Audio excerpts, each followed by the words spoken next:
Graça e paz. Cremos que já está claro que a leitura e o relacionamento com a palavra de Deus, com as Santas Escrituras, não é algo opcional na vida cristã, mas algo fundamental. Nossa saúde espiritual depende, entre outras práticas, de nos alimentarmos da palavra de Deus. Aí uma pergunta: você já teve problema com os alimentos que você come? Porque os seus alimentos, eles podem te trazer, dependendo da maneira que você se alimenta, da sua dieta alimentar, você pode contrair um diabetes tipo 2, ou você pode desenvolver uma anemia, ou você pode desenvolver uma doença, ou pode curar outras, dependendo da sua alimentação.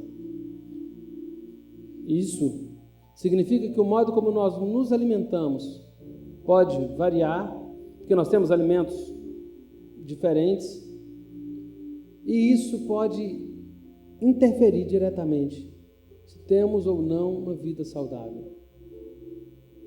Dito isso, eu queria te dar algumas sugestões sobre como se relacionar com a Bíblia. Separe a hora mais propícia do dia para ler a Bíblia. Isso pode variar de pessoa para pessoa. Tenha compromisso.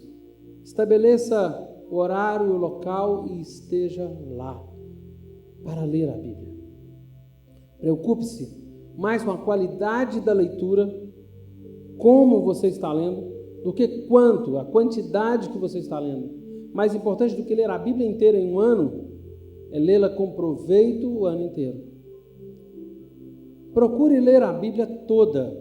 Pode ser de Gênesis a Apocalipse, pode ser a partir de grupos de livros poéticos, proféticos, Pentateuco, as cartas paulinas.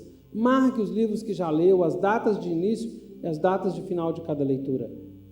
Sublinhe e anote em sua Bíblia. Tenha um caderno para anotar suas dúvidas e as impressões tiradas de cada texto. Use uma concordância bíblica. Aprenda a usá-la para conferir e comparar o ensino de um trecho com outros trechos da Escritura, lembrando que uma das regras é analogia bíblica, ou seja, a Bíblia interpreta a própria Bíblia. Quando for possível, compare diferentes traduções da Bíblia. Normalmente esse é um exercício que nos ajuda a entender melhor o texto e ampliar a nossa compreensão. Evite a preguiça mental. Leia o texto. Se esforce para entendê-lo. Só depois desse esforço é que você deve consultar as notas de rodapé, os comentários ou dicionários. Peça sempre o auxílio do Espírito Santo para entender as Escrituras e se beneficiar delas. Expresse essa dependência do Espírito Santo através da oração e de uma atitude de humildade.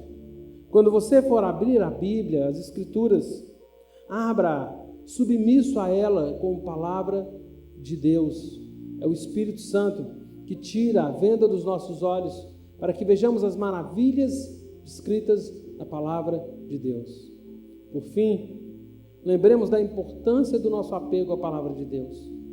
O Salmo 119, além de ser o maior capítulo da Bíblia, é o salmo que mais enfatiza a importância da palavra na vida do povo de Deus.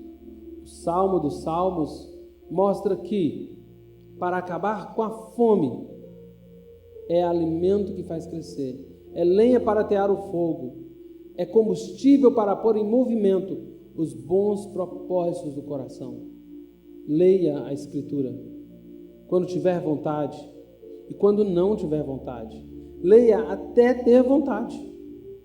Peça a Deus para que Ele incline o seu coração para a palavra e para que você tenha prazer na Escritura pela graça de Deus, para a glória de Deus e para a sua e para a nossa alegria, que possamos afirmar como salmista: eu amo os teus mandamentos, mais do que o ouro puro. Que Deus nos abençoe na prática da leitura da Escritura. Há grupos de pessoas, há pessoas que não leem a Bíblia, que não dão valor à Escritura. Em qual grupo você está? Entre os que não leem a Bíblia, entre os que leem mal ou entre os que a leem com proveito?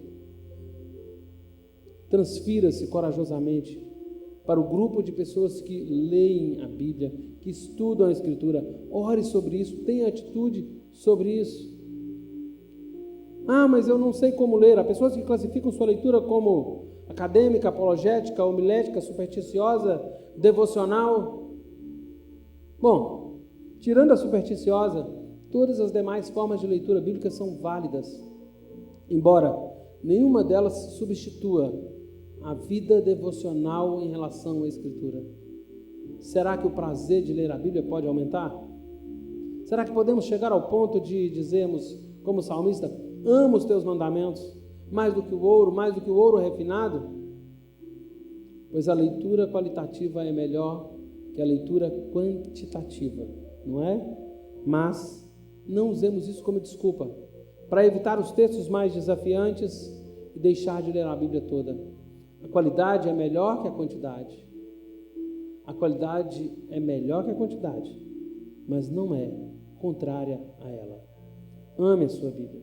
Se você não tem uma, dê-se uma Bíblia de presente. Quando alguém que você ama fizer aniversário, dê-lhe uma Bíblia de presente. Tenha sempre uma Bíblia à sua mão. Tenha uma Bíblia como livro de cabeceira. Tenha uma Bíblia no seu computador. Tenha uma Bíblia no seu smartphone. Leia a Bíblia. Que Deus te abençoe e que você leia as Escrituras com prazer, com muito amor e apaixonado por elas. Deus te abençoe, em nome de Jesus.